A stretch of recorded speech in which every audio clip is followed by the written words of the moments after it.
things are heating up, it would seem. Blue Archive just destroyed Connor, Sea Dog VA by Hirohei. This is rather interesting. So basically, okay, I think he's gonna elaborate. It's very interesting though. It's very interesting. All I can say is gatekeeping was successful. Anyways, we're moving in.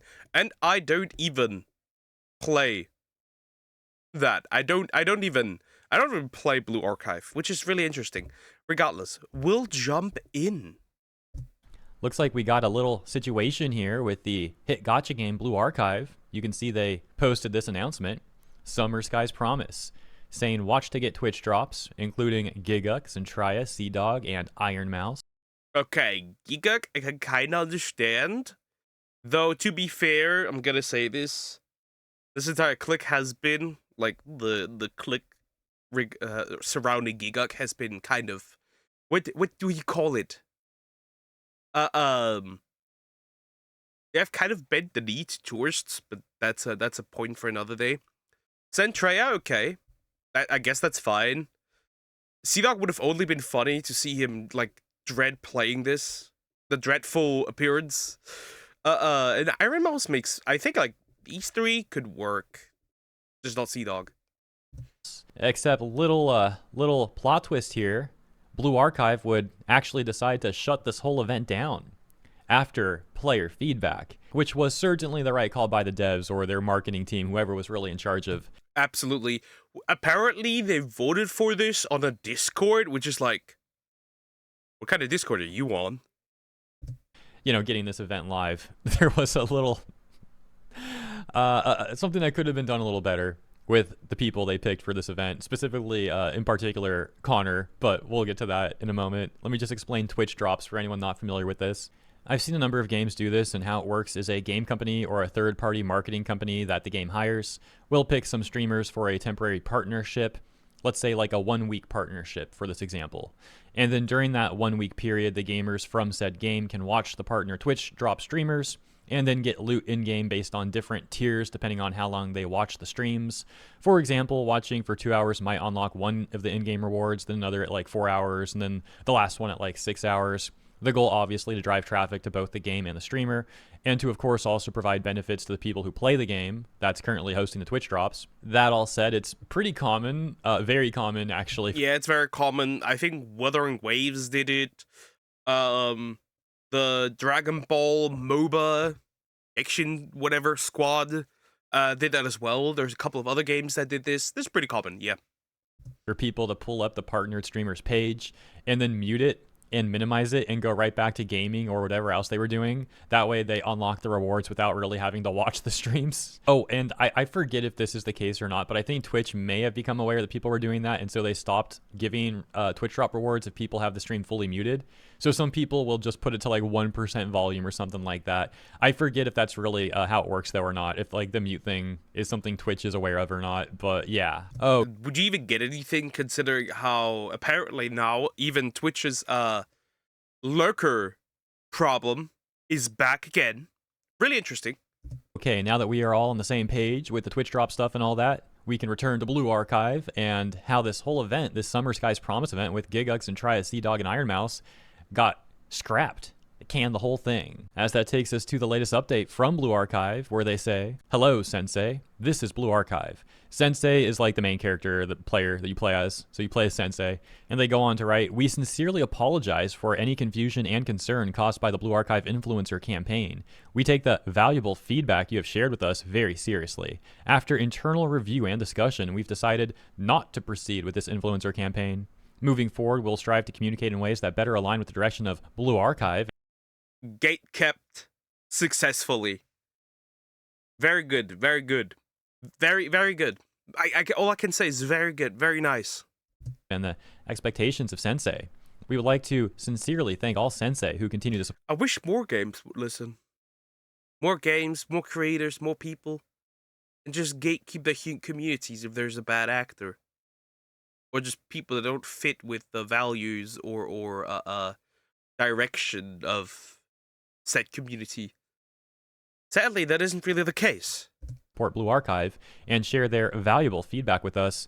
We'll do our utmost to deliver a better experience and continue improving Blue Archive. You can see this already getting over 1.8 million views on x/twitter.com. I'll just take this moment to not so humble brag really quick, but also to give a shout out to Blue Archive because I actually did a sponsored pre-roll with them about a year and a half ago, and great company to work with. Super nice, super easy to work with, and a company I'd gladly work with again for a pre-roll, obviously. I don't... I've never played it. I've never played it. It looked fun, apparently. Apparently, it's a fun game. But yeah, I've never played it. Looked interesting, though. Streams, so, pre-rolls are what I can offer them. But like I said, it was a great collaboration. I also just realized, being an LA native, that pre-roll might have a different meaning to some viewers out there. Also, if you're like a SoCal resident, especially. Let me just clarify. By pre-roll, I mean like an integrated 60 to 90 second advertisement near the beginning of a video. Okay, moving on. Going back to this now canceled event, though, we can get some more context into why it was canceled and the feedback that they were referencing by taking a look at the Blue Archive subreddit, where the announcement post here is like this dude just saying LOL. Yeah, it's a great start. And we can see one of the top responses here, specifically pointing out Connor and saying, why? Interesting. Well, why? What is, like, I get it, but here's the thing. What exactly is the problem with Connor? Like, does he have LDS, like lolly derangement syndrome? Because that's what I thought it would be. So does he actually have it? Like, they picked the guy that doesn't like the lolly part in anime. So essentially, my guy's a tourist. Yeah. Connor is an odd choice. I can see the rationale for the rest, but Connor has always felt like he's on the mainstream side of things in the anime community. I feel they went with people who have not played the game for Twitch drops, simply because it's far easier to play the game for a couple hours as a new player, rather than watch someone who has and is up to date, who only has dailies left. Response reading, they got these people because they got the numbers, and Blue Archive wants the 0.1% of their community to try the game. LMAO. Response there, saying maybe they should actually be choosy with who they pick rather than picking popular people that hate the game and the community big time. And then this one also specifically being about Connor, saying, especially since he, Connor, is on record hating lollies. This definitely can't end well for both sides, either his viewers or Blue. Reminder.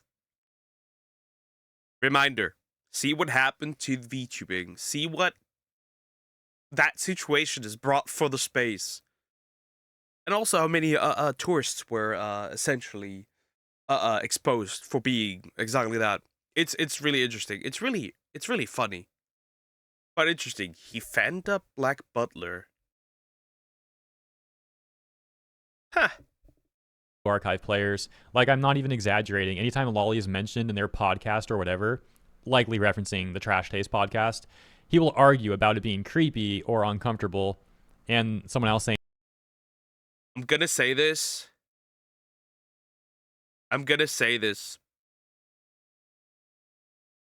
It's a bit weird looking at a lolly and be like, well, that's a child. And like, is it weirder to like see a lolly and think like that's a sexualized child? Because in my head, that is weirder. It's like, I don't know if that comparison works, but it's like the same people who see a father picking up her daughter and making it sexual. Like thinking like, oh no, the way he's picking up, this is creepy, this is weird. It's like the same energy. I don't know, maybe I'm schizoid, but it's like the same energy. By the way, I have no issue with lollies and lolicons. I don't care. Do your thing. I personally don't get it. I don't understand it. But I'm happy when communities gatekeep themselves from bad actors or people that just don't belong there. So that's a huge W. But personally, I don't understand. I don't get the obsession. But do as you wish. which is rich considering he started by fan dubbing Black Butler. And another top comment here saying, instead of sponsoring streamers that actually like the game, like Ramilia from Face Connect, we get 4 popular normie streamers who don't play the game and have fans that call us predators. Another response calling out Connor here saying, yeah, specifically that Sea Dog guy. That Sea Dog guy. I've seen clips of him cringing of the existence of Iramanga Sensei Sajiri figure and mocking his other co-hosts for getting the figure. I just can't find any non-biased take he'll give for Blue Archive that's not written on a script that Nexon prepared. Edit. Here's the video of him just crashing out on his co-host for getting a Sajiri figure, and the figure is just as tame as any Blue Archive home screen girls. Another user saying, holy smokes, that clip is hard to watch. I don't even know why he would want to be sponsored by Blue Archive if he knows he'd hate to play the game. And someone else saying, money, plain and simple. You can make a content creator turn their opinion 180 degrees with money. That's very true. Nothing wrong here. Very true. Which is interesting. Interesting name. Please don't loot the lollies. Loot lollies. Interesting. But yeah, that's true. That's true. There's so many sellouts out there. It's crazy. So let's check out this clip, shall we? Hyperlinked right here. Turns out it's actually more than just a clip, it is also a tweet here. So let's read that too. First, it says, this particular moment of trash taste always sticks out to me. Seeing Joey and Garnt clearly being okay with the Sajiri figure, while Connor's just like, WTF. I can judge. What the fuck? Ladies and gentlemen, that I shout out Aramanga Sensei just for Garnt. Everybody, round of applause. Well done, Joey. Well done. I'm proud of you. I'm proud of you, Joey. Are we going to prison? Even though I saw about. This is not that bad. This is not that bad. This is really not that bad. I might be sensitized, but this is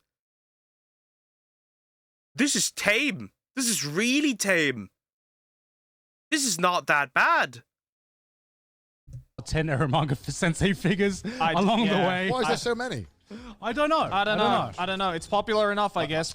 It's actually not too bad, to be honest with you. I'm not exactly a fan of Aramanga Sensei, but this is actually a pretty solid I figure. think you'd have the FBI knocking if you said you were. Well, I mean, Garnt should be used to that by now, right? Once, I'm okay not seeing the figure, you know? You sure?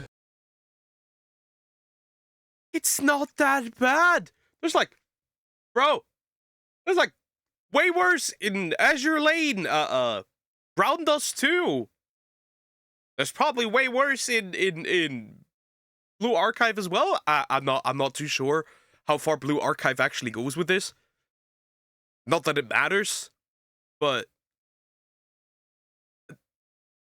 this is not that bad. There's way worse. It looks like a child's playmat there. What the fuck is that? Yeah, I'll bring it out. I'll bring it out. Don't worry. The fuck is that? I think it's supposed to symbolize Sagiri's like bed, right? What happens in this anime? Why is it children's stuff? Because she is a hentai artist. She's Right? What? yeah. She's What? like Yeah. she's the Aramanga Sensei. She's the Aramanga Sensei. Yeah. And She's the like 10. and the brother, I believe, is an Aramanga author, right? Author. He's like, Yes, yeah, he is an author. How do I remember more of Aramanga Sensei than I you? don't know, man. Bro, she's practically got like the fucking Cars bed, bro. What is that? she's not a hentai Basically, artist. Oh, no, what the fuck? What the fuck is that? All right, and What the fuck? Has bro ever encountered a Hello Kitty girl? You know,